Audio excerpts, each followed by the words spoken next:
नमस्ते प्रणाम। हमारे चैनल में स्वागत है। हम छोटा सा विवाह गीत गा रहे हैं बेटी का, आप लोग ज़रूर सपोर्ट करिएगा। पापा से पूछ बेटी ये कहीं न बात जी, सुना पापा यार हमर, सुना पापा यार हमर।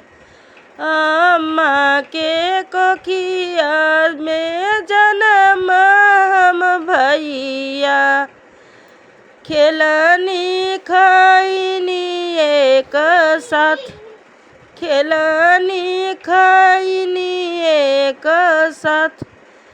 तब काहे ये पापा भैया के बसवला, हमके भेजला दूर देश, हमके भेजला दूर देश।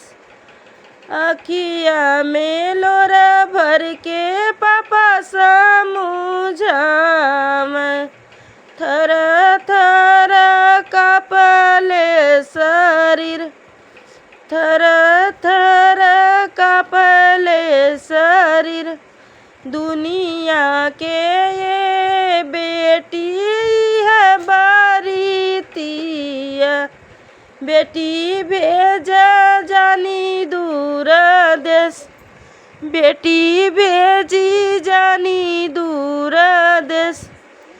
एक ही कोखिया जन्म बेटी एक बिटिया, बेटवा बढ़ावे परिवार, बेटवा बढ़ावे परिवार।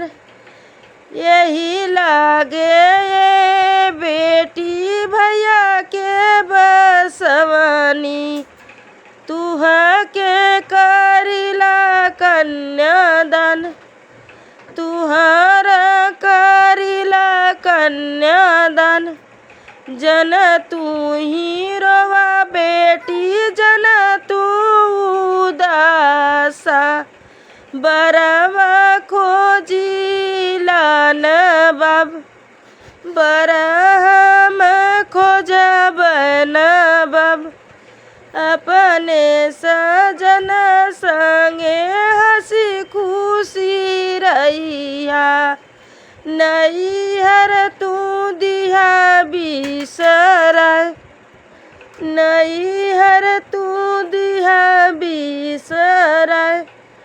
काजे परोजे बेटी अपने नायैया, जबले बोलावा नहीं जाए, जबले बोलावा नहीं जाए। धन्यवाद।